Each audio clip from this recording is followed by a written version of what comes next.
Hello అండి, this is Lavanya. అందరూ ఎలా ఉన్నారు? నేనైతే చాలా బాగున్నాను. ఈ రోజు వీడియో ఏంటంటే మా చిన్నోడి అక్షరాభ్యాసం కోసం మేము బాసరా వెళ్తున్నాం అనమాట. సో బాసరాలో అక్కడ ఎలా ఉంటుంది, room tickets and room prices, tickets, పూజ సామాన్లు ఏంటి, బడ్జెట్లో ఇంకా పూజ సామాన్ కిట్ ఉంటుంది కదా, అది ఎంత అవుతుంది, బోటింగ్కి ఎంత టికెట్ ఎంత ఖర్చు ఉంటుంది, అవన్నీ కూడా ఈ వీడియోలోనే చెప్తాను.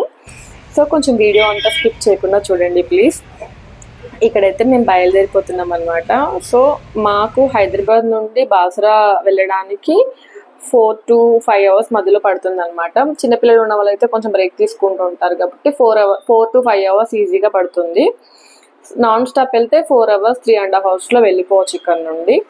సో ఇక్కడ ఏంటంటే మా పెద్ద బాబుకి కొంచెం కార్ సిక్ ఉంది, అందుకనే కొంచెం వాడిని ఎంగేజ్ చేస్తున్నా, మాట్లాడుతూ ఫోన్ అవి ఇచ్చి కొంచెం సేపు కూర్చో అంటే కూర్చోవట్లేదు అనమాట, ఊరికే వాలిపోతున్నాడు. సో ఫస్ట్ ఒక 1 hour అయినా కొంచెం యాక్టివ్గా ఉంచుదామని ట్రై చేస్తున్నాము. అక్కడ ఏంటంటే నేను లాస్ట్ టైం మా పెద్దబాబు అక్షరాభ్యాసం కోసం వెళ్ళామన్నమాట. ఇది సెకండ్ టైం విజిట్ మేము వెళ్ళడం. సో ఫస్ట్ టైం వెళ్ళినప్పుడే అక్కడంతా ఫుడ్ అవన్నీ ఏం బాగాలేవు, అంటే కొంచెం మనం ఎంతైనా ఇంట్లో వండుకున్నట్టుగా అయితే ఉండదు కదా బయట హోటల్స్లో ఫుడ్. సో అందుకని నేను ఇక్కడ ముందే ఇంట్లో ఫుడ్ అవి ప్రిపేర్ చేసుకొని వెళ్తున్నాం. లాస్ట్ టైం అయితే ఒక రోజు ముందే వెళ్ళాము, ఫస్ట్ టైం వెళ్ళడం కదా నాకు అంత తెలియదు అనమాట అక్కడ ఎలా ఉంటుందో. అందుకని 1 day ముందు నైటే వెళ్ళిపోయి అక్కడే స్టే చేసామన్నమాట. సో నేను అక్కడ ఏ రూమ్లో స్టే చేసామో కూడా నేను ఈ వీడియోలో చూపిస్తాను. ఆల్రెడీ మేము బాత్రా రీచ్ అయిపోయాము ఇక్కడ. సో వెళ్ళిన తర్వాత ఫస్ట్ ఆల్మోస్ట్ మేము వెళ్ళేసరికి 1:32 అయింది. ఇంకా ఎలాగో మధ్యాహ్నం లంచ్ టైంలో టెంపుల్ క్లోజ్, 12 to 2 o'clock అయితే టెంపుల్ క్లోజ్లోనే ఉంటుంది. సో మీరు 2 o'clock తర్వాతనే దర్శనం అవుతుంది అనమాట. మళ్ళీ ఆ 1-2 hours బ్రేక్ ఉంది కదా అని చెప్పి మేము టెంపుల్కి దగ్గరలోని ఓపెన్ ల్యాండ్ అంతా ఉందన్నమాట. మేము వెళ్ళిన పక్కనే ఉంటుంది మనకి అక్కడ పూజ సామాన్లు లేకపోతే బొమ్మలు అమ్ముతారు కదా. సో ఆ పక్కనే కొంచెం ఓపెన్ ప్లేస్ ఉంది, అలా చెట్లు ఉన్నాయి. మంచిగా కొంచెం పెద్ద ఫ్యామిలీ అయితే హ్యాపీగా అక్కడ కూర్చొని తింటూ ఎంజాయ్ చేయడానికి అయితే మంచి ప్లేస్ అసలు. ఇంకా మేము కూడా ఫస్ట్ తీసుకెళ్ళిన ఫుడ్ అంతా మ్యాట్ అవి వేసేసుకొని అక్కడ పిల్లలకు కొంచెం సేపు తినిపించాను. సో చాలా బాగుంటుంది, చాలా పీస్ఫుల్గా అనిపిస్తుంది. అసలు మనం టెంపుల్కి వెళ్తున్నామా లేదా పిక్నిక్కి వెళ్తున్నామా అలా అనిపిస్తుంది అనమాట. మా పిల్లలు అయితే చాలా ఎంజాయ్ చేశారు, నాకు కూడా బాగా నచ్చింది. ఒక 1-2 hours వాళ్ళకి ఫుడ్ అవి తినిపించేసి ఇంకా మేము కూడా తినేసి ఆల్మోస్ట్ 4-5 hours జర్నీ కదా, కొంచెం సేపు రెస్ట్ తీసుకున్న తర్వాతనే మేము మళ్ళీ టెంపుల్కి వెళ్ళిపోయామన్నమాట. ఇంకెలాగో 2-3 అలా ఓపెన్ చేస్తారు కదా అని ఫస్ట్ మాకు వెళ్ళేటప్పుడు ఇక్కడ తిన్న తర్వాత పక్కనే ఒక 1/2 kilometerలోని గోదావరి ఉంది. సో అక్కడ మొన్న గోదావరి పుష్కరాలు జరిగాయి కదా, మేము అప్పుడు కూడా స్నానానికి వెళ్ళలేదు, కాళేశ్వరం పుష్కరాలు అప్పుడు. అందుకని చెప్పి ఇప్పుడు ఇక్కడ ఎలాగైనా ఇక్కడ స్నానం చేసే వెళ్దామని అనుకున్నాము. పిల్లలకి అవి నేను బట్టలు అవి ముందే తెచ్చేసాను. సో ఇక్కడ పిల్లలు అవి స్నానం చేసి ఫుల్ ఎంజాయ్ చేస్తున్నారు. మా పిల్లలకి వాటర్ అంటే చాలా ఇష్టం, ఫుల్ ఆడుకుంటూ ఉంటారు. ఇక్కడ బోటింగ్ కూడా ఉంది, పర్ హెడ్ 100 rupees అంట. ఒకవేళ మనం ఒక 10 మందిని అలా ఉన్నాం అనుకోండి 50 rupees తీసుకుంటామన్నారు. ఇక్కడ కూడా బార్గెన్ లానే ఉంది. అండ్ ఇక్కడ ఏంటంటే నది ఒడ్డున పూజలు చేస్తూ ఉంటారు కదా, అమ్మవారికి పూజ చేస్తారు కదా, దీపం అవి వదిలేస్తారు నదిలో. సో అలా దీపం సెట్ కొనాలంటే ఒకటి 100 rupees అంట. ఒక 4 గాజులు చిన్న దీపం ఇచ్చారు అంతే, ఏమి ఇవ్వలేదు. 2 పూలు పెట్టారు, దానికే 100 rupees అంట. ఏదైనా తీసుకోమని చెప్తున్నారు, కానీ నేను ఆల్రెడీ ఇంటి దగ్గర నుండే తీసుకొచ్చుకున్నాను. సో వాటితోనే పూజ చేసుకున్నాను. మనం ఇలా వెళ్ళినప్పుడు అగరబత్తి, పూలు, ఒక దీపపు కుందులు అవి ఏమైనా తీసుకొని వెళ్తే, బత్తి ఆయిల్ తీసుకొని వెళ్తే ఈజీగా పూజ చేసుకోవడానికి అవుతుంది కదా అనిపించి నేను అవన్నీ ముందే పెట్టుకున్నాను ప్లాన్డ్గా. సో అక్కడ ఇవన్నీ పెట్టుకొని కొంచెం స్నానం చేసి ముందుకు వస్తే శివలింగాలు ఉన్నాయి అన్నమాట, అక్కడ కూడా దీపం పెట్టి పూజ చేయాలి. కానీ ఎంతసేపు పెట్టినా గాలికి ఆగట్లేదు. కానీ మా హస్బెండ్ వెళ్ళి పెట్టిన వెంటనే చాలాసేపు ఉందన్నమాట, చాలా పెద్దగా కూడా వస్తుంది వెలుగు. సో నాకు ఫుల్ హ్యాపీగా అనిపించింది. నేను పెట్టిన తర్వాత ఒక 5 minutesకే ఏమంటారు, గాలికి దీపం పెట్టి దేవుడా అని వద్దంటారు కదా. సో అలా నేను దీపం పెట్టిన వెంటనే అది ఆగట్లేదు, వెళ్ళిపోతుంది. బట్ మా హస్బెండ్ పెట్టిన తర్వాత మాత్రం మంచిగా వెలుగుతుంది. సో మంచిగా అనిపించింది. ఈ తర్వాత ఏంటంటే మళ్ళీ కొంచెం ముందుకు నడుచుకుంటూ వస్తే నది తర్వాత అక్కడ పెద్ద అమ్మవారి విగ్రహం ఉంటుంది, దాని ముందు కూడా చాలామంది పూజలు చేస్తున్నారు. అక్కడ కూడా దీపం పెట్టేసుకొని ఇంకా మేము దర్శనానికి స్టార్ట్ అయిపోయాం అనమాట. సో దర్శనానికి వెళ్ళేటప్పుడు ఒక 1 kilometer డిస్టెన్సే గోదావరి నది నుండి మనం అక్కడికి వెళ్ళేటప్పుడు. సో ఆ దారి మొత్తం మనకి బొమ్మలు, పూజ సామాన్ల కిట్, అక్షరాభ్యాసంకి కావాల్సిన కిట్ మొత్తం అక్కడే దొరుకుతుంది. మనం అక్కడే కొనేసుకోవచ్చు. సో టెంపుల్ లోపల కొనాలంటే కొంచెం కాస్ట్ ఎక్కువగా ఉంటుందండి. సో రిస్క్ తీసుకోవద్దు, మ్యాక్సిమం బయట కొనుక్కోవడం బెటర్. ఇదే లాడ్జ్, దీపా లాడ్జ్ అనమాట మేము లాస్ట్ టైం వెళ్ళింది. సో ఒక per head 800 per day 800 rupees ఉంటుంది అందులో. లాస్ట్ టైం వెళ్ళాం కదా, చాలా నీట్గా ఉంది. నాకు మిగతా వాటితో కంపేర్ చేస్తే అది చాలా నీట్గా అనిపించింది కూడా ఆ లాడ్జ్. అండ్ అక్కడే ఆర్యవైశ్య రూమ్స్ కూడా దొరుకుతాయి, అవైతే 200 అలా ఉంటాయి. బట్ అసలు నీట్గా ఉండదు కొంచెం. బట్ ఇందులో అయితే అసలు చాలా నీట్గా ఉంది, చాలా లగ్జరీగా ఉంది. నేను లాస్ట్ టైం వెళ్ళాను, బట్ క్లిప్పింగ్స్ అయితే నాకు దొరకలేదు. లాస్ట్ టైం నేను రూమ్లో తీసిన వీడియోస్ అయితే నా దగ్గర లేవు. బట్ లోపలైతే చాలా నీట్గా ఉంటుంది, వెళ్ళొచ్చు.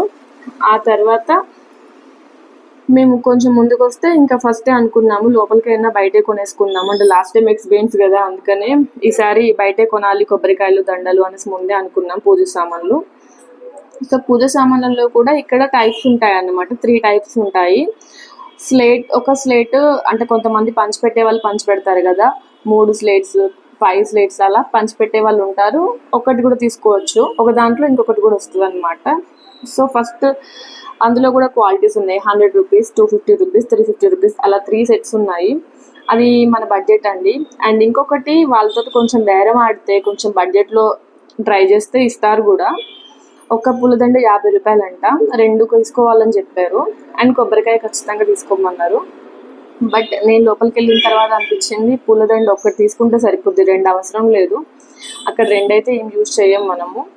అమ్మవారికి ఒకటి అంటారు కానీ అమ్మవారికి అయితే ఎక్కడ వేయట్లేదు, మనం తీసుకెళ్ళిన బాబుకి వేస్తే సరిపోతుంది. అండ్ కొబ్బరికాయ కూడా బయటకు వచ్చిన తర్వాత కొట్టడమే ఉంటుంది, లోపల ఎక్కడా కూడా లేదు. అండ్ పూజ సామాన్లు ఏంటంటే అక్షింతలు అవన్నీ, పసుపు కుంకుమ నార్మల్ 150 రూపీస్ కిట్లో కవర్లో ఒక పట్టేసిస్తారు. ఇదేంటంటే ఒక డబ్బాలో వేసిస్తారు, అంతే తేడా. అండ్ కొంచెం స్లేట్ క్వాలిటీ కొంచెం ఇది లావుగా ఉందా సన్నగా ఉందని చెప్పారు. అండ్ ఇక్కడ ఏంటంటే అమ్మవారి ఫొటోస్ కూడా దొరుకుతాయి. సో మనం కావాలంటే ఫొటోస్ కూడా తీసుకొని దర్శనానికి వెళ్ళొచ్చు అనమాట. లోపల కూడా 150 రూపీస్ ఉంటుంది మండపంలో పూజ చేసుకోవాలంటే. గర్భగుడిలో పూజ చేసుకోవడానికి కూడా ఛాన్స్ ఉంది, అది 1000 రూపీస్ ఉంటుంది టికెట్. 1000 రూపీస్ టికెట్లో ఏంటంటే ఇంకా ఎవరైనా 2 మెంబర్స్ కానీ ఎవరైనా ఎక్స్ట్రా వెళ్ళే వాళ్ళు ఉంటే మాత్రం దానికి 100 రూపీస్ ఎక్స్ట్రా పే చేసి వెళ్ళాలంట. బట్ నాకు పర్సనల్గా ఈ 150 రూపీస్ మండపంలో కూర్చొని చేసే పూజలో మాత్రం అస్సలు సాటిస్ఫాక్షన్ లేదు. ఎందుకంటే ఒక 2 మినిట్స్ 3 మినిట్స్కి మించి అక్కడ ఉంచట్లేదు అనమాట. చాలా తొందరగా చేసేసారు పూజ. అండ్ ఇంత దూరం వెళ్ళేదే మనం పూజ కోసం, కరెక్ట్గా వెళ్ళిన తర్వాత 2-3 నిమిషాల్లోనే పూజ కంప్లీట్ అయింది. ఒక గోతనామం చదివిస్తారు, తర్వాత పూజారి గారు ఒళ్ళో కూర్చోబెట్టుకొని బాబుని ఓం నమ శివయ్య అని రాపిస్తారు, అంతే. అసలు అక్కడ 2 నిమిషాలకు మించి చెయ్యట్లేదు. మనం ఎంత మార్నింగ్ ఎప్పుడో లేచి అంతా చేసిందంతా జస్ట్ ఆ 2 నిమిషాల కోసమే కదా, అంత క్విక్గా చేసేస్తే ఎలా అనిపించింది. అండ్ ఇక్కడ నుండి ఏంటంటే మనం ఆ మండపంలో నుంచి బయటికి వెళ్ళడానికి దారి ఉంటుంది, అంటే గర్భగుడిలోకి డైరెక్ట్గా దారి ఉంటుంది. అప్పుడు వ్యాసగుహకు వెళ్ళే దారి అండ్ గోశాల 2 అక్కడే ఉంటాయి. సమ్ 5 రూపీస్ టికెట్ ఏమో ఉంది వ్యాసగుహకి. సో మనం అక్కడ నుండి లోపలికి కూడా అలా వెళ్ళొచ్చు.